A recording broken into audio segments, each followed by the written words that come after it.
All right, welcome back. Welcome back to our S6 history class. We are continuing our discussion of modern anti-Semitism. We've already said it before. Modern anti-Semitism is really a kind of mix, a kind of cocktail of different strands of thinking, prejudices, and then um, current tensions and the emergence of certain areas, certain disciplines that claim to have scientific status. So you find the synthesis most strongly, as we've already mentioned, in Hitler. Okay, we'll talk about him again in a moment. But as you can see here, this modern variant of anti-Semitism, brought together old stereotypes, prejudices, obsessions of Christians with the Jews as uh, enemies, as traitors, as people who couldn't be trusted in certain cases, the offspring of the devil himself.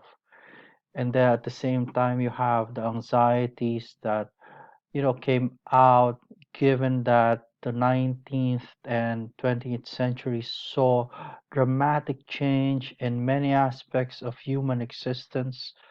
Okay, you have new technologies, you have competition, arms races, rivalries between countries, changes in traditional values in how society was made up, the emergence and popularity of certain ideologies like Marxism, socialism, communism, democratic impulses, okay, and of course nationalism. And all of these things would combine, and in particular in Germany, it would become really, in a way, vitriolic, poisonous, really vicious, especially after, as we've already seen, after the First World War. And remember that this variant of anti-Semitism, the modern one, doesn't only rest on, you know, old stereotypes or prejudices. It has another backing, it has another support coming from, pseudoscientific claims. You have so-called scientists saying that, okay, there's a basic difference between, the Jewish race and the Aryan race, and this way of thinking didn't only apply to the Jews. There were people who claim to be experts on the shape and the meaning of the length or the density of human skulls, for instance. In many cases, the point is that the main claim is that Caucasian, European, features are just naturally superior to, the features, the characteristics of other races. But then this at the same time also has another effect. If we say that a particular group of people have certain characteristics and that this is scientifically proven, then it would mean specifically for people with a Jewish background, these characteristics are natural. They belong to you. You cannot escape them. Even if, let's say, you're a Jewish person in Germany and you've already assimilated, you don't practice Judaism, that was the religion of your father or your parents or your grandparents, but you no longer believe in it. You see yourself more as a German citizen more than anything else. These things don't matter because you are naturally and therefore inescapably Jewish. It's in your genes. It's already built into your your physical material reality. There's no way you can deny it. There's no way you can escape it, regardless of your current religious beliefs and you know your lifestyle. Even Christianity itself, eventually, the SS would gradually introduce this idea that even Christianity, it's really a Jewish phenomenon, that they would even go to the extent of telling their members to not subscribe to Christianity, to Christian beliefs.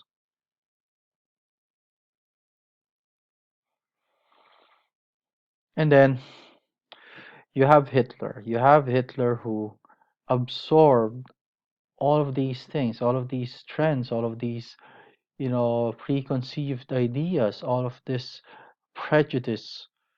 Okay, and he turns this becomes in his consciousness, in his mind, the guiding principle, that organizes everything else that he sees, that he thinks about.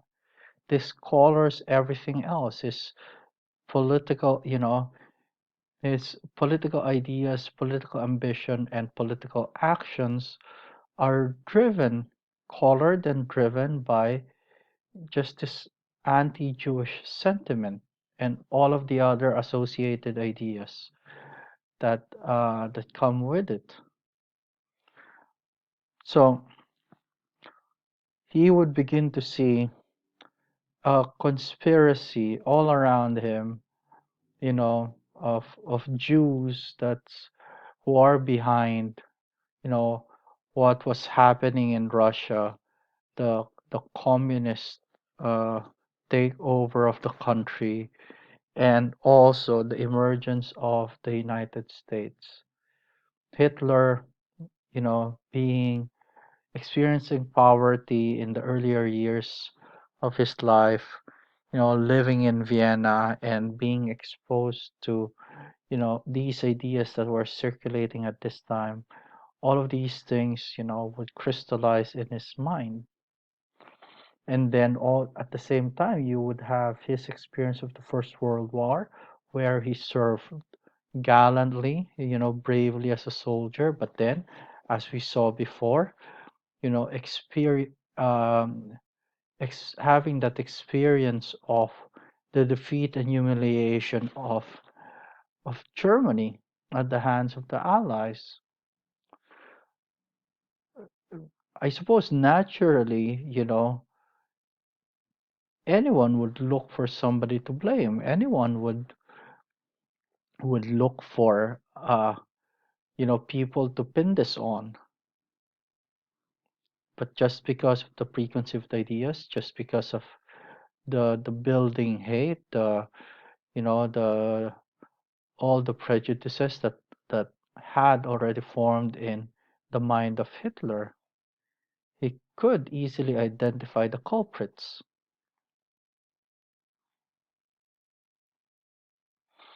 So the Jews were, to him, the anti-race, the enemy, the exact opposite of the Aryan race with which, he had identified himself.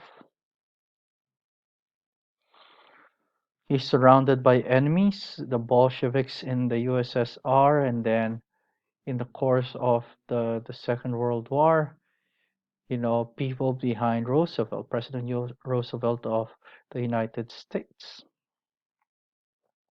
These were the enemies, the Jews, who were working behind the scenes, pulling strings, bent on world domination, commanding these gigantic countries, the USSR and the US, you know, to to defeat, to eradicate German values and to endanger German purity, racial purity.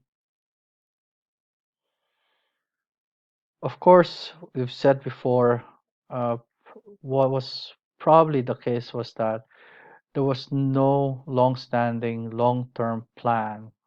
The final solution wasn't all laid out in and systematic in Hitler's mind, but what he had was this obsession, this this understanding of the Jews as the enemy, as the ones who needed to be eradicated, as the real danger, who deserved nothing less than annihilation. And it's this thinking, this attitude that that made possible and you know, moved the creation and the implementation of the final solution, as as in the Second World War, Germany saw early successes, and they found within the conquered territories, the existence of millions upon millions of Jews.